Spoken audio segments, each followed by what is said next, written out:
Hi everyone, welcome back to another episode of Yap Sessions with Anne. If you're new here, my name is Anne, and this podcast is exactly what it sounds like: real conversations, real experiences, just a lot of yapping about life in my 20s. In today's episode, I'll be joined by Esron, and we'll be talking about how your environment can shape how you think, the way you move, and the choices that you make, but most importantly, how it doesn't have to define you. Hi, Ezra. So, can you tell us about yourself, your hobbies, and things that you're passionate about? I think first definitely want to say thank you so much for having me on the pod. About myself, I'm as an older, I'm 22, currently a graduating senior at Brooklyn University, Newark. I have a minor in I have a major in leadership and management correction, minor in social justice. Currently, right now, an accelerated MBA program. And outside of that, I'm Guyanese, Caribbean, born and raised in Guyana. Immigrated to the U.S. At age 9 in 2012. I've moved a total, I think, 3 or 4 times Mm, already. So, fun fact: I've moved twice in the beginning of a school year, and then once in the middle of a school year. So, like, my life is just always kind of like undergoing stuff. Like, I joke to everybody, I don't stay one place for too long. yeah, no, that's fair. And I can relate to that because, growing up in Haiti, I mean, I spent most of my life in Haiti, and then I moved here at 16. I was about to turn 16. I lived with family for until like junior year of college. So I think I spent a good time, like maybe 3, 4 years living with family, moved on campus for a year, moved by myself, moved out. Like, yeah, I get that. I feel like I move every year as well, so always on the go. Um, Quick question with that, because like out of context, actually on this podcast, do you feel like sometimes like you don't feel like you have a home and like in a way, like because sometimes I feel that way where like because I'm moving so much, I'm like, oh my God, like I'm missing a sense of home. Like, because growing up in Haiti, it felt like home, but here it's kind of like, okay, you're always on the go. Or is it like it's fine for you? I'm happy you said that because that's literally me. Like, I don't feel like there's a necessary like place. Mm I always would acknowledge Guyana as my home because that's where my foundation is. hmm. Mm That's hmm. where the majority of my family is. All my immediate family is here, and I have a bunch of extended cousins Yeah.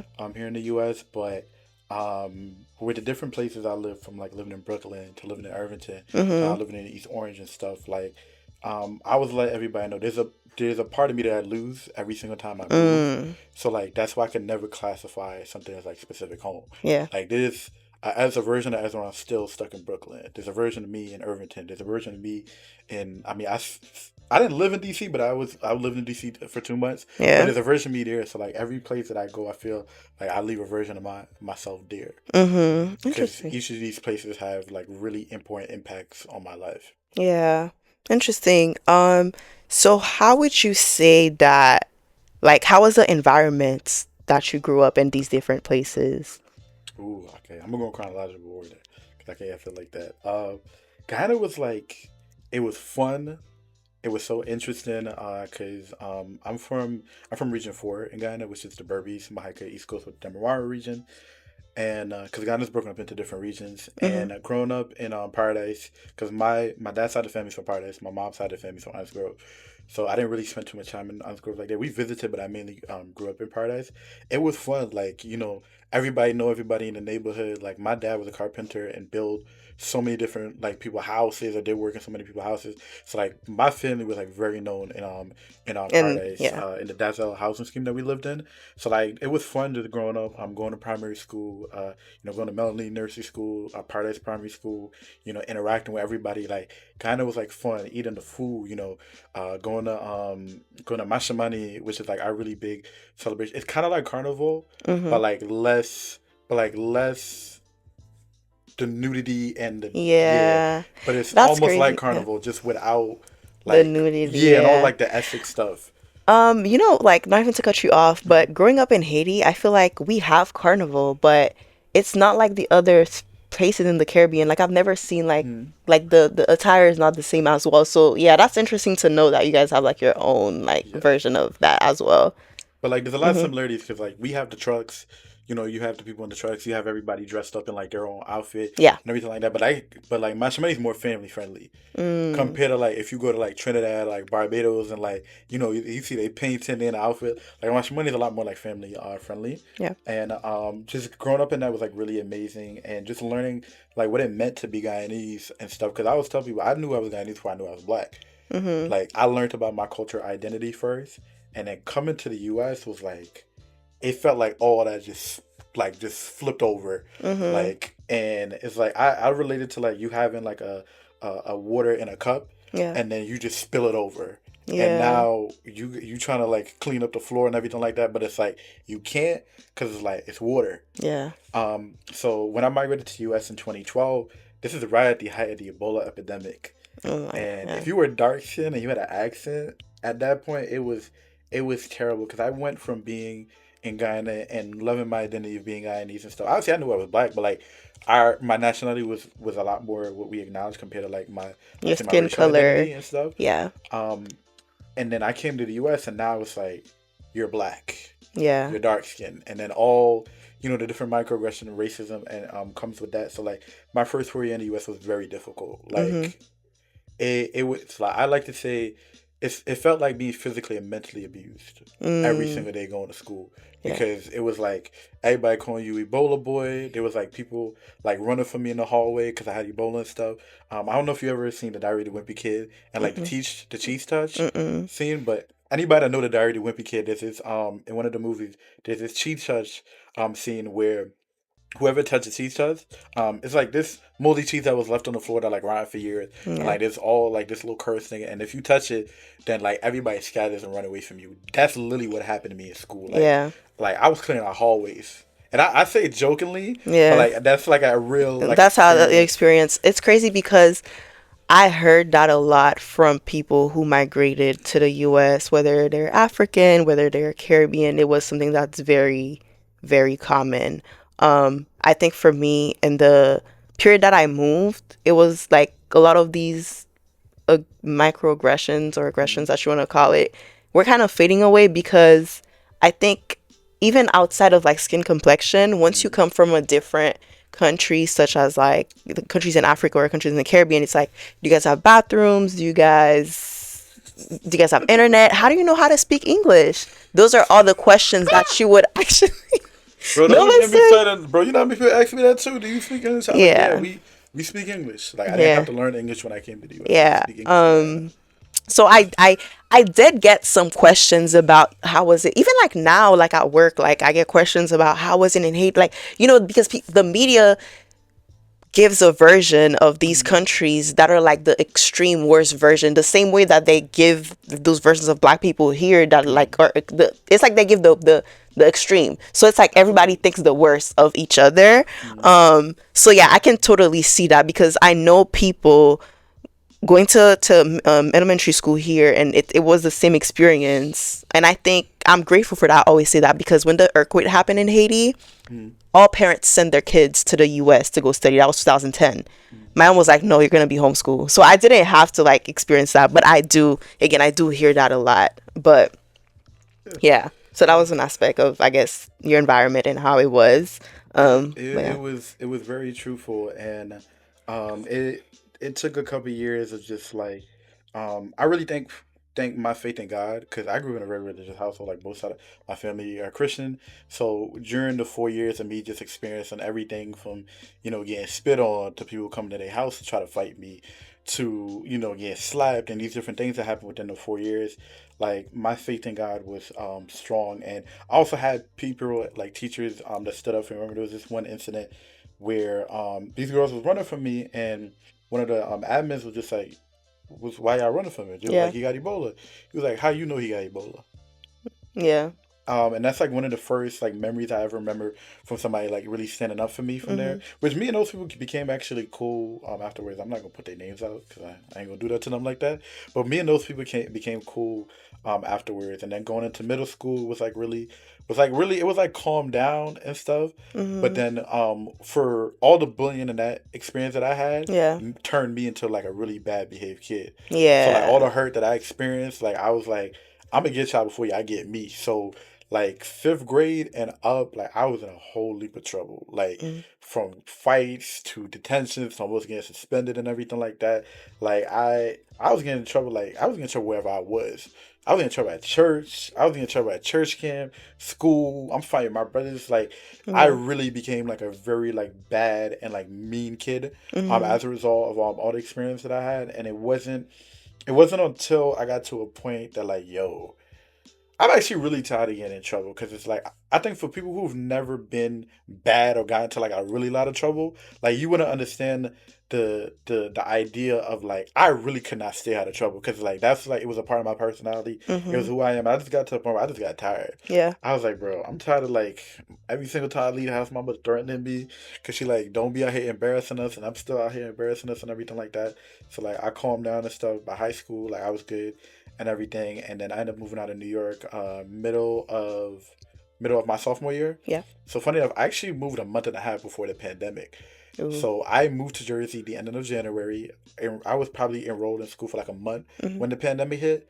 So like that was also another challenge within itself because like imagine you move to a whole nother state, you transfer school, like getting learning about the environment stuff. I wasn't used to New Jersey, and then everything shuts down. So now I'm stuck at home and everything like that. I don't know my neighborhood. I don't have friends here like that. So it was just very interesting. But one thing I can say that I loved about Jersey compared to New York is that saw more people that related to my experience. So Mm. I was able to like relate a lot to people. And then by the time I got to college, it became like a The lot norm. better. It became a lot better. So I definitely had my little challenging experiences when I finally when I came to the U.S. But then as I moved and went into different spaces, it got a lot better. It got better. Interesting. When did you start noticing your environment influencing you? Ooh, I would have to say that has to be middle school. And how? Was it like the fighting back that you talked about, or Mhm. like were they different aspects? I say two. I think two major points I can say where I started to see how my environment influenced me. I think one being in New York. Mm-hmm. Brooklyn is Brooklyn. Brooklyn got its reputation. But one thing I loved that we were in a safe part of Brooklyn. I lived in the East New York, but like I was in a safe part, so we wasn't Mm-hmm. around the gangs, the Mm-hmm. street violence, the drugs, or anything of that sort. Which I'm really thankful that we weren't there because I guarantee I would have been involved in all of Yeah. that because of how I was operating. But then you go to school, and then we end up meeting people that's a part of that. So I had a bunch of friends that was living lifestyles that I wasn't living Mm-hmm. and everything like that. And then their behavior sometimes definitely did influence me. So, I went from hanging out with the good crowds to hanging out with the bad crowds. And then I'm seeing like, oh, I'm getting into, the same troubles they get into. So I realized my environment was influencing me there. And I think the second time that I realized it was it was after I moved to Jersey and I started to see how my culture and my identity as being Caribbean influence a lot of my decisions and the certain things Mm-hmm. I choose to do and the relationships I choose to have and everything like that. Yeah. Like I'm really big on my boundaries and certain things I'm not finna get involved with and certain people I'm not finna hang around. And I started to see like I was still like upholding that value. Like I remember in Ghana, like we're really big on giving adults titles. So like Yeah. I've always been like that throughout my entire life. Like unless you give me the go to like just call you like Geo or like Javier or whatever, I'm gonna hit you with that brother Geo or like Pastor Javier or something. So I started to realize it a lot in Jersey that like yo, like I'm really moving like a Caribbean man right now because Yeah. like all those principles that my parents instilled in me was how I was moving, how I was operating and stuff, which helped me out a lot because when I went into college, like the network and all the communication I did, I already had that upbringing of respect to like Yeah. adults and professionals, so it just made life a lot more easy for me. I think those like the two The two two things. things I can realize. Yeah, even for me, I think that was a culture shock when I Mm, moved in high school because when I'm pretty sure it was the same in Guyana, when you are talking to an adult or even talking to your teachers, it's Mr. last name, Mrs. last name. absolutely. And then you move here and it's like, oh, call me Katie. And I'm like, I'm not doing that. He's like, you trying to get me in trouble with my parents? Like, yeah. So I think it definitely helps, like, having that culture of, I don't know if I want to use the word respect because it's just a culture difference, but mm, um it puts certain boundaries on how you mm, behave and how you carry yourself. So yeah, I could see that. Um In terms of like academics though, like how would you say that, your environment like influenced you, like even, being at Rutgers and things as Mm-hmm. such? Because I know for me, um, when I first moved here, I think that's really when I became really ambitious. Mm-hmm. I feel like, again, like you said, back home it was kind of like fun, but it was kind of like there was a sense of comfort because you had, in a way, maybe because we were young, you had your parents, and it's like you could be potentially, even like you said, like when you moved here, it probably has something to do with age, where you could be bad, you could not take school seriously. Mm-hmm. But because of growing up in an environment in Haiti where I saw a lot of poverty, even though I didn't necessarily live in poverty, Mm-hmm. but the country and the results of not going to school, the results of not having resources, I feel like once I moved here and I saw the opportunity to go to school, to okay, like if I go to school and if I do things right, I may be able to have a good future and I don't have to end up in like certain situations, you know what I mean? Mm-hmm. So how was that for you, like your environment? Ooh. So funny enough, I didn't really understood the level of position I was in being in the U.S. until high school. So Mm. I actually started taking school serious till a little bit later, Mm-hmm. because when I first came, I didn't realize I had reading troubles until I Mm. like got here and stuff. So I actually got held back my first year in the U.S., which adds on to that bullying and stuff that I experienced. So I was like struggling like with reading like bad and everything like that. And I'm not sure if you, because you didn't do elementary school here, but in elementary school they'll always like have everybody name and their letter, Mm-hmm. their reading letter grade. Mm-hmm. Yeah, that also did not help my case. So big shout out to those teachers because y'all did not help my case with that. Because my reading score will always be, and I was always like the lowest person in class, so that adds Yeah. on to the torment and stuff that I went through. So it really took me a couple of years to like really learn how to read, Mm-hmm. more proficiently, Mm-hmm. and I didn't realize how much my lack of reading was impacting every single thing. Because like in whatever subject, whatever classes you go into, you need to know how to read properly. Yeah. You need to know how to read on your grade level. So I struggled a lot elementary, middle school, and stuff. It was luckily around like eighth grade that I started to become a lot more like proficient and stuff. I remember we had to do like it's called like book reports and stuff like that. So I started to read a lot more and stuff. And then by the time I got to like high school, like my freshman year, I was like, you know what? Let me start taking school serious and Mm-hmm. like really understand like, yo, Ezra, you're in a position that a lot of people ask to be in. Yeah. Like there's so many people from around the world, not just the Caribbean, but just around the world in general, that want to come to the U.S., that want to be able to have access to opportunities. And you right now been messing up this opportunity by summer school, getting held back, getting low grades, failing classes and stuff like that. So by high school, like my freshman year, it's like I really got it together my freshman year. Mm-hmm. And fun fact, when I actually transferred out of I went to Spring Creek Community High School in Brooklyn, I had the third highest GPA out of the whole school. I think I was like a 90. Thank you, thank you, thank you, thank you. I believe I was at a 90. I still have that photo somewhere in my phone. Yeah. I was at a 94 or 95. So Yeah. like that let me know I'm like, yo, I really if I really put myself to it, I could do it. And then by the time I graduated high school, I graduated from Irvington High School. Mm-hmm. I got 12 out of I graduated ranked 12 out of my entire high school class. It's like 300 and like 60 something it was. Again. So I remember I got Huh? that plaque and everything. And then when I got to college, I'm like, oh no, we're gonna take this to a whole nother level. Yeah. So I was like very serious on my academics when I got to college, and I really credit my parents because even in the midst of me going through all my trouble with like school and stuff like that, my parents always had me in the after school programs for reading and stuff like that. Any like stuff to really help me. And I'm so happy that they forced me and had me do all of that Mm-hmm. because it helped me a lot with like my reading proficiency. Also I had an amazing my drama teacher, Mr. Mr. Moore. Mr. Moore. Mr. Moore. I Mm-hmm. remember he used to pull me out of lunch Mm-hmm. and like practice like reading with me and everything like that, which I don't know what that man is to this day, but I always love him. Thank you for that because he used to pull me out of lunch and like practice like reading with me and stuff. So Yeah. that helped to huge and improve my reading score. But yeah, by the time I got to college, I'm like, yo, I You like taking it to another I gotta take level. this serious a lot more. Like I know we did good in high school, but I want to make sure that I do even better. And I really credit my parents because no, my parents wasn't playing. Like It we, wasn't. Yeah. Guyanese people, we don't play about school. Like in Yeah. Guyana, we didn't play about school, and over here, they still was on me about that. And then now, like they're a lot more relaxed now because they know I don't They know be in you're locked trouble. in. Yeah, I'm Yeah. locked in. I don't be in trouble no more. I stay Yeah. with my grades and everything like that. And I failed classes, dropped classes in college Hmm. and stuff. But like Yeah. stuff happens. But Stuff like happens. Yeah. I still made sure to retook all the classes I need to. I did summer classes one time, Hmm. and I made sure that I was in a good position to graduate and do good. And it helps me out a lot when I applied to grad school. I had the right GPA, Mm. so me locking in and staying focused helped a huge part. Not only me completing my degree next month, but then also when you get into grad school. Yeah. I think this also shows you how important it is to have a good support system, like, your Absolutely. environment, having people who are behind your back and telling you, hey, like, this needs to be done. Like, we don't play about education because, Yeah, again, like, don't that's play that's that. that's the culture.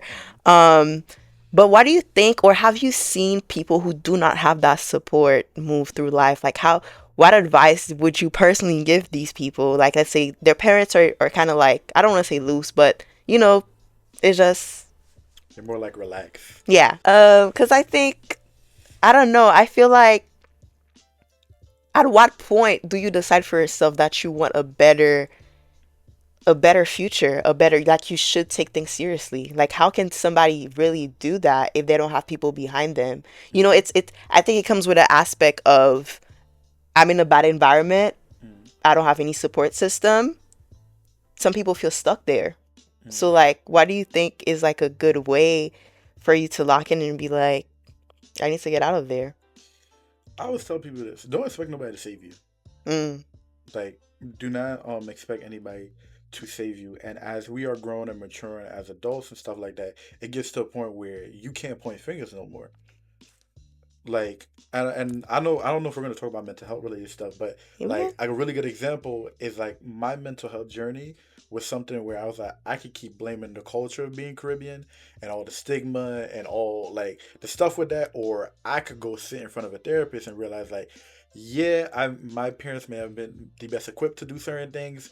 Yeah, like my siblings or like my cousins or like the people around me, but it gets to a point where it's like, yo, you got to work on you. You got to Yeah. go to therapy for you and everything like that. And I do the same thing with everything else. Like, Yeah. it gets to a point where you got to stop blaming your environment, stop blaming the lack of resources, lack of funds, lack of relationship, whatever the excuse is. And you got to look yourself in the mirror and it's like, okay, I may not have been in the best positions, I had the best support system, but what can I do now? Yeah. So to anybody that's going through that, I would tell them like, you got to save you, and you have to Mm, put yourself in a position to do certain things. Like, yeah, my parents were really big on education, but all the career stuff and all the articles and all the places I spoke and all the international traveling, my parents never yeah. had that planned out for me. That was me realizing like, yo, I need to put myself out there. Because that's I the need to type of go. life that you want for yourself. That's the type Yeah. of, yeah, that's what Like you want to build. nobody had to like tell me to do that. Like I know I'm like, yo, I want to make sure that like when I graduate college, I can look back and not regret on any of my experience. So I'm like, I was going to all the events and Yeah. networking with everybody. Like, and I could tell you, my freshman year, I was all over the place. I was with all the juniors and the seniors and everything like that. Cause I'm like, I was a sponge. I'm like, I'm gonna grab information from y'all. So by the time y'all leave, now I can use this information. So Yeah. my 3 years after they left was me just using every single thing I learned from That you my use freshman year. But like I realized like nobody was gonna come to me and and like, save yo, you. Ezron, you should go study abroad. Ezron, you should go intern on Capitol Hill. Ezron, you should um speak at these events. You should connect with. No, nobody was coming to me and did that. Like I realized like if I want to put myself in a better position and make sure that I was set after college, I had to put myself in that position. Trust me, I'm very sympathetic and empathetic for people who come. I trust me. Throughout my 4 years, I've met people that went through. Yeah. You ever met some people that like you like how are you still alive? Yeah. Like I've met people like that went through some of the worst things ever, Yeah. and none of those people are acting sorry for themselves. All of them are go getters. Like, Mm, and these are people that I'm friends with. They on buildings at our college. They're in articles. They're on podcasts. They're speaking at TED talks. yeah. They're traveling internationally. They're at Fortune 5 companies. They're Yeah. at the big accounting firms. But every one of those people, regardless of the experience that they've had in life, whatever support system, lack of support system, they realize that they had to save themselves, and that's their job. So it gets to the point where you gotta stop blaming everybody, and you gotta point the finger at you. And what are you gonna do about what's going on in your current situation? Yeah, that's good because I agree with everything you just said.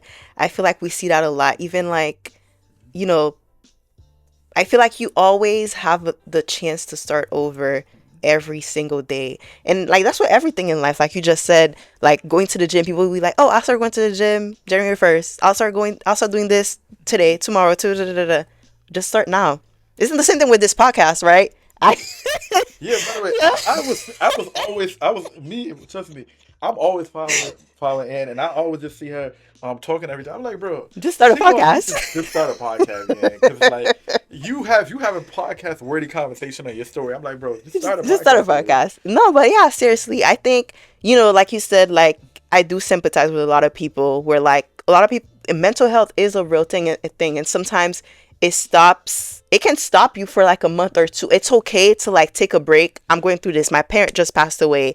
I don't have this. I don't have that. It's okay to heal. You don't. That's the other thing too. You don't always have to be on the go, but you have to decide when. Okay, today's the time I need to get up. Like Hmm. you can't just be comfortable and just be in grief or sadness or trauma. It gets to a point, like you said, get up and stop pointing fingers and look at yourself and what you want for yourself. Because again, nobody, in reality, like not even to make it sound like a sad story or whatever, but nobody is gonna come save you.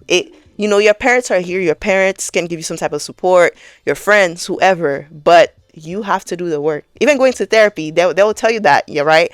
They'll tell you what's wrong with you, or step that you can take, the homeworks, the whatever that you have to do for the next session, but you have to do it. The therapist is not going to do it for you. They can Amen. hold your hand and help lead you, but you have to walk. But yeah, Let me see. Got to. going with that, did you feel limited at any time in your environment? Ooh. Did you feel like something, like I know we kind of touch upon, like you can have setbacks, you can have mental health issues, but did you ever feel limited, and what did you do? Honestly, I think I felt limited in my mental capacity Mm. per se. Absolutely love my family, and I love being Korean. Don't get me wrong, but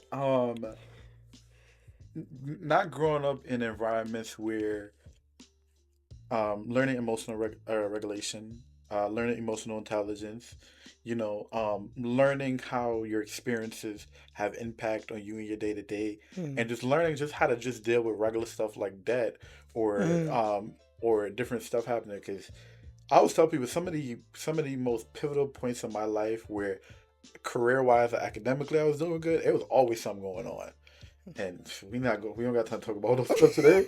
But Yeah. um, I felt limited in that because I started to see how me creating unhealthy habits started to limit me from like relationships, from friendships, like just ruining so many things around me. And it just got to a point that I was like, yo, I really need to lock in and work on this because I'm like, if I don't take care of my mental well being, I'm about to mess everything up for Everything up, myself. yeah. And my first experience with counseling is my freshman year. At the end of my freshman year, a lot of stuff. We're checking into these, but a lot of stuff was going on then in my freshman year, Mm-hmm. and I remembering just being. I was right outside my council office, Ms. Lopez office, and I just remember just you ever felt like yo somebody say wrong something wrong you gonna punch them. Yeah. I was in that mode Yeah. of what I was going through, and I was just like, yo, somebody gonna say something wrong to me, and I'm gonna fight today. Yeah. And luckily, You did it. God told me I was gonna walk in that lady office, and I walked in her office, and that began my journey of just learning about emotional intelligence and taking care of my mental health and emotional regulation, and understanding the impact that experiences that um, I've had, experiences that I've witnessed, really had on me. And in the midst of that, there was a whole situation that happened in the midst of me doing Mm-hmm. counseling that true that I Just still added more. yeah, I still got PTSD from that little situation to this day. But I'm glad that it started off right there. And in my senior year, like I remember wrapping up therapy like a month before my high school graduation. I was back in therapy because junior year, a whole bunch of junior year, ending of junior year and the beginning of my senior year, a whole bunch of stuff was going on Yeah. again, and I really needed to lock in and work on me. And then even throughout my college experience, like I've been in therapy several times and stuff. Mhm. I use therapy like doctor's appointments. Me too. Like That's why I'm anytime always to go pushing check up on therapy. something, like I just go like Yeah. not all the time. Like I'm big shout out to Miss Tiana, that's my therapist. Not all the time. Like I'm meeting with her every single week and everything like Yeah. that. Is like stuff is going like this week. I met with her because went through a whole breakup that Mhm. I was just going through for a good 2 months and everything like that. I was like, you know what? Let me finally go talk to Miss Tiana about this About this, and yeah. see what she said. But I'm so glad that I again going back to that point, nobody's gonna save you. That I made sure that I saved myself and did what was best for me and my mental health. Because I'm Mhm. telling you, right now, I would not be a really good person right now Yeah. if I didn't sit down with all the And counselors and therapists I've sat down with to really learn and unpack life, and also going back to the point that I mentioned, with sometimes it get to a point where you guys start taking accountability. yeah. Because like yeah, these bad experiences influence my action and who I am as a person, but then we also gotta talk about the damage that I've caused To other to other people, people, from relationships to ships friendships, to to yeah. hurting people, Yeah. to creating toxic traits and everything like that. So being able to like take full accountability for my actions and own up to my things, and everything like that, and understanding deeply of where all that comes Come from from, yeah. was really important. And I'm telling you right now, like me going to therapy, me sitting in front of my counselors and stuff like that, helped me so much. And that was like my limited mindset. Like Yeah. I didn't realize how bad my mental health was and how Until you bad. sat down in therapy. Yeah, Yeah. like I'm telling you right now, it's been a couple sessions where like I walked out, I'm like, damn. And then the thing too with therapy is that you would sit in therapy, like, because I was in therapy for 3 years. I stopped now, which is like another thing that I always tell people, not even to go off track, but sometimes there's a few things. The one thing is sometimes you go to therapy and they're like, it doesn't work. One, not every therapist is going to be a good therapist for you. You have to keep looking. If you really want to do that work and you really need that help, you have to keep looking until you find a match. It's really a match. The other thing I tell people is you may need therapy for a year, 2 years, and then you stop, which is okay, and it's okay to go back, right? Because I think one thing with life, it's healing, or yeah, life and healing, it's a process. And the thing with therapy sometimes is people think just because I go to therapy, like I'm gonna remove all the experiences that I've been through and everything is just wiped away. No, you learn how to deal with different things that you went through, but it doesn't erase your experience. Healing is a process, it's an everyday thing. Every day it's gonna be something. Like Esron said, you're gonna be certain points in your life. Some things are gonna be going well, amazing. Others are gonna be going to shit. So like it's life. Like nothing is always going to be 100%. I'm on a high right now, and everything is well. Like it's always gonna be something.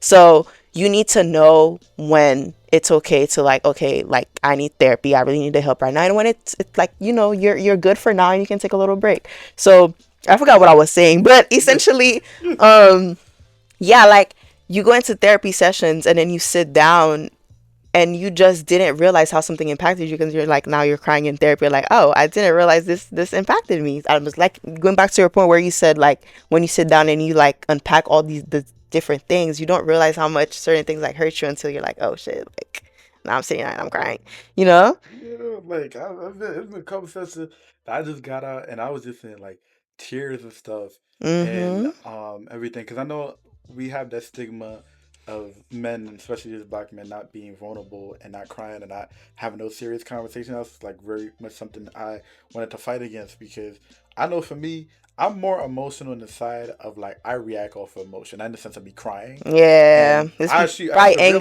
that. Yeah, I had to realize that, because Yeah. I think a lot of times when we think about being emotional, we think crying. No, emotional means you sometimes just acting off of emotion, and I used to be exactly that. Like I'm a petty person at heart. I just have stuff to lose, so I can't be doing Okay. the petty stuff I be wanting to do. Yeah. But like I learned that that was a defense mechanism that I was Mm-hmm. just using to like protect myself. So I had to learn how to be able to like I'm one of them people like. something could happen. I'll remove myself and then process it, Mm. and then I'll come back to it. And it's not like I don't care about what's going on. I don't care about this fight or to have this conversation. No, sometimes I really need to like process my Yeah. feelings and emotion, because if I don't, I'm gonna act off of it, Yeah. and then we're gonna cause even more damage. And Yeah. I mean, something like that happened like 2 months ago, and I literally pulled myself out of the situation, and I sat there, and I was like, this is why I'm mad. This is why I'm angry. This is what you said. That's how it affected me. And I was able to have a good conversation with the person, and we were able to understand each other a lot more. But I'm like, I had to pull myself out because it would Yeah. have just been us cussing at each other and going tit for tat. And it's like, that's not going to solve nothing. Yeah. So, No, that's fair. Going back to, people and relationships and friendships and classmates whatsoever, did you ever, how do you feel about people who elevate you? Are you like, how was that for you at school? Did you feel like you had people who elevated you just by seeing how driven they were, or, different experiences that they had? absolutely. I have somebody that's sitting right across from me right now. I would say definitely. I think that entire first e-board at BPN inspired me a lot. From you to Patrice to Chino to Jeremiah to Aaron. I'm forgetting some names, but that entire e-board like Yeah. really inspired me, to Josh Nelly, to Ryan. Yeah. Like, you guys were like my mentors my freshman year, Mhm. and seeing what y'all did made me want to replicate a lot of stuff that I saw y'all did. Is the reason why Mm. like I end up doing it, because I'm like, yo, I want to make sure that I'm following this footsteps. Yeah. Yeah, and I think currently right now, I think I can mention. I'll make sure I give a couple names of people that have been with me for the straight 4 years. My friend Karen, my friend Allison, my friend Aaliyah, and they've been with me for like all four Yeah. years. And now we got a whole bunch of new friends like Mujan, like Jocelyn A, Mhm. like Lance, and so many other people that like they're in full support of me. And what I appreciate so much about them, there's no jealousy, Mhm. because not to toot my own horn or try to be cocky, but it's like I've accomplished a lot in 4 years Yeah. at, You at did. university, You did. and from being in a whole bunch of articles to doing international trips to doing public speaking engagement. And sometimes you can have people around you that are That jealous. don't want to see you elevate more than them. And That's what I my enjoy friends wasn't as like well. that. My friends wasn't like that. Like, they'll see me doing something, and then they want to do it. I see they doing something, and I Yeah. want to end up. I'm confident. So I'm happy that I have people around me that, in those difficult moments, I could talk Mhm. about it. Because I remember when I interned on Capitol Hill, in DC over the last time, that was mentally that was a lot. Like, it was a bunch. I'm about to experience a bunch of microaggressions, a bunch of racist stuff that happened, and Mhm. I had my core friend group that was the Capitol Hill Fellows, that they were with me each and every single day, like motivating me, giving me guidance and stuff. Because DC was a lot, so I have always and continuously have people around me That that elevate you. elevate me and pour into me, and that are proud of the success and every single thing that I do. And I never experienced like that jealousy or somebody being mad at you. Like, no, Yeah. we're me and my friends were all in our own lane, Yeah. and we all respect that. We all support each other. Elevate each other, yeah. And even to add on to that, like going back to the BPN e-board, BPN, like not even to sound cringy, BPN really changed my life. Like, especially big shout out to Aaron, because Aaron is the one who brought me to BPN. Mm.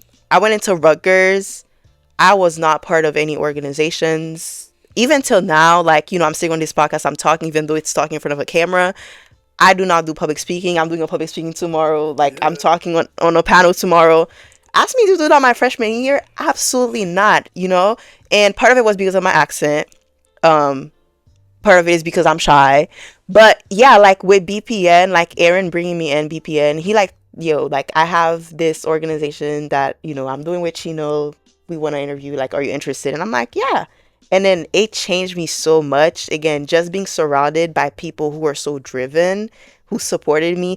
And like, even like when it comes to like little things like my resume looks so bad, and Aaron would be the one like sending me resume templates. Like, big shout out to Aaron. He doesn't. Aaron is very humble. He'll be like making jokes and stuff, Mm-hmm. but he really helped me when it comes to like my journey through college, and even like where I am now. I feel like a lot of the things like I took from him. So I do think having people around you that elevate you, very important. Um. Also, people that be real with you. Like, when I was talking, one of my biggest mentor is one of my professors on campus. Her name is Professor Miller, and she's one of them people that's like a ride or die when it comes to Esron. And Mm, she's also one of the very few people that, like, she tell me not to do something, I ain't doing it. So yeah. like a lot of times, like, I run ideas or like programs and stuff that I want to go through. Hmm. I mean, I want to do with her, and she don't give me the green light on it. I ain't doing it. Yeah. But like, that's the type of relationship I have with her, and she genuinely want to see the success for me. I end up a lot of stuff that I end up doing is as was all her. Like me, my all my study abroad trips is because of my Yeah. professor. She was just like, "Yo, as a black man, I need you to be outside of the country. I need you to travel. I need you to be in spaces that we're not in a lot." And she was the one that put that battery in my back. So Mhm. when you see me in India in spring break and me, the only black person in that group, like that's very intentional. Like Yeah. I needed to make sure that I was there, and I need to make sure that other people are seeing that as black men, we are in spaces Mm. that you don't normally see us in. Cause Yeah. I ain't never seen no picture of no black person in India. No I don't know about facts. you. No, I never, I never. was down there. I see no black person. I went to I'm four gonna cities. put the picture right here so they can see Yeah, it. I went to four cities. I didn't see not one black person but me. But that's like because of my professor. She was like, I need you to be in these spaces Mhm. because there's not a lot of you guys in these spaces, and you can be an inspiration To the to next the people. next Yeah. person. Yeah. Oh, so I look forward to seeing whoever else travel, like black men, black women, just people of color in general, Just go in these traveling to spaces places. Yes. that we're not normally in because we deserve to To be in be these there. spaces and we have a right to be in these spaces. Yeah. I have a interesting question. So we talked about people elevating us. What Go about what about what do you think about like when it's time to leave people behind? Like when you outgrow friendships, relationships, just acquaintances. I can Hey, I can start. I um, can start. I'm gonna let you start. I'll let you start on that one. I'll give you my answer. So I think we kind of touched on it where like you said you grew up in certain environments. For instance, you said Brooklyn and you saw some things and you had people to hold you back and be like, like because of your culture and how you grew up, you're like, yeah, I'm not gonna get involved in that.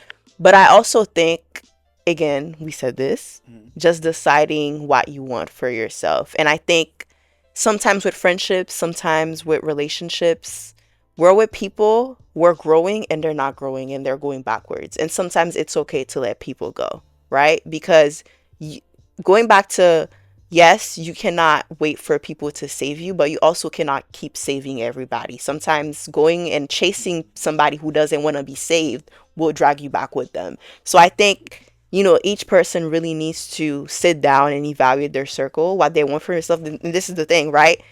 Mm-hmm. In our 20s, something you're always going to navigate is figuring out what your values are, what you stand for, right? So once you figure that out and you look at people around you, you need to evaluate your cycle and decide circle, I said cycle, your circle, and see okay, does this person align with that? Do they not align with that? If they don't align with that, are they holding me back? Because sometimes people don't align with you, and it's okay to have people who don't think like you because it brings a different perspective, which is good. And it could be a bad perspective, which it can I guess elevate you in some ways. But sometimes people are dragging you back. So I think it's just evaluating those things. Why do you think? Um, I think this is a place where I'll take accountability on my part. Throughout my 4 years at university, I found myself a lot of the time trying to force friendships and relationships. Mm, And I had to learn the hard way that, like, especially a place like college, you got to wait for stuff to happen organically. mm, There's a lot of people I wanted to be around, a lot of circles, I wanted to be in, and just realizing that those circles and those friendships and those people on a relationship was just not meant for me. mm-hmm, And it's one of those like hard pills to swallow, but it was something that I had to realize like, yo, I just gotta focus on the people that's there. Like my friend Karen and Lee have been with me for all 4 years, and mm, there we've been solid and locked in. And I I've also like lost and gained friends throughout the 4 years and everything, and some of them, it's my fault and stuff. Getting back to unlearning behaviors and healing from stuff. So I've lost friendships as a yeah. result of my own personal stuff. But then I've also walk away from friendships because sometimes people get jealous of Mm, you. And I remember one time, this is right before I interned on Capitol Hill.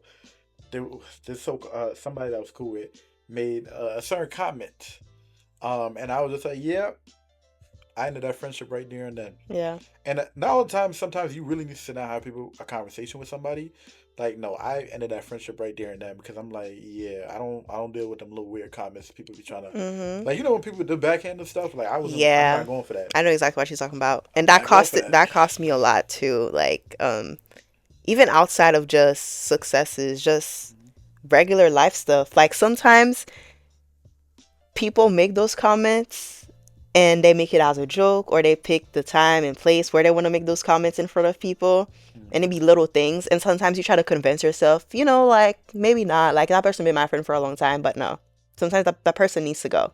But again, that comes with values, judgment, having good judgment, and trusting your intuition. So Absolutely. One thing about me, I know shade.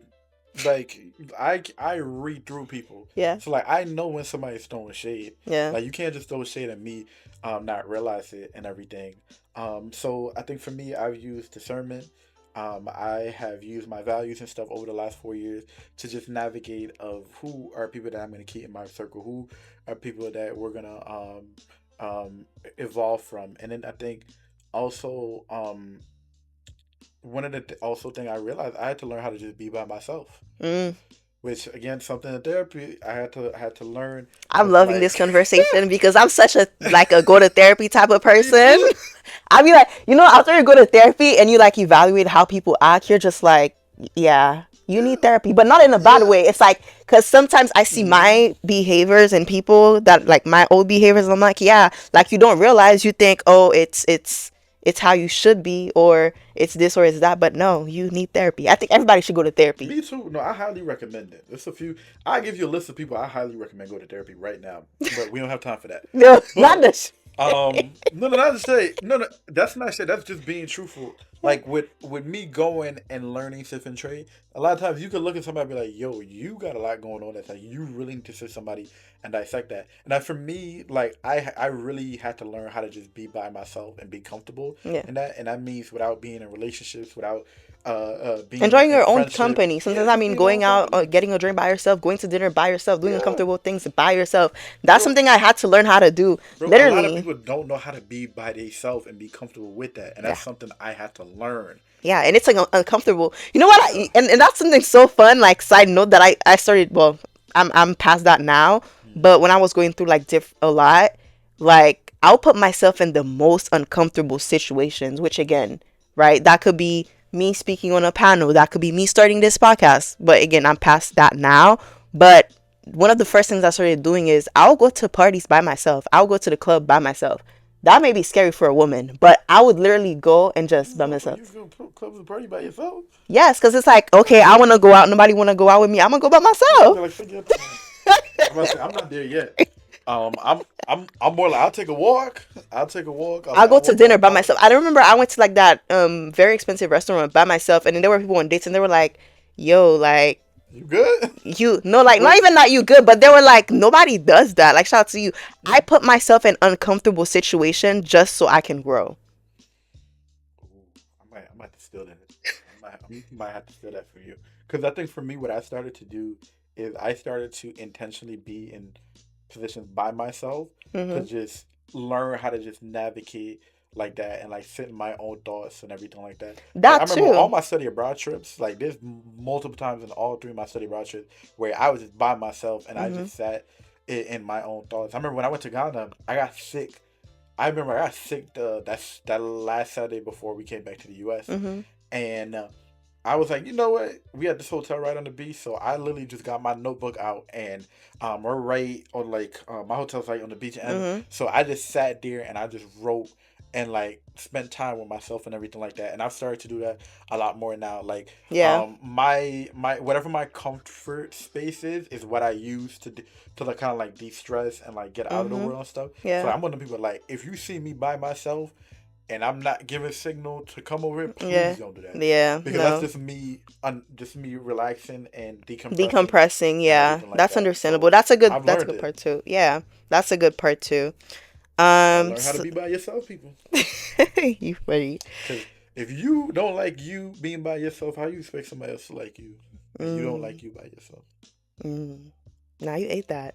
No, again, So, something I had to learn about. I learned the hard way. yeah. Because I think so many of us we look for love in so many things, whether it's relationships, whether it's substances, whether it's jobs, internships, it's program, and you gotta love you and be comfortable with you Before before any of anything that. else. Yeah. No, that's true. Mhm. Okay. Yeah, So that alcohol can't give you love.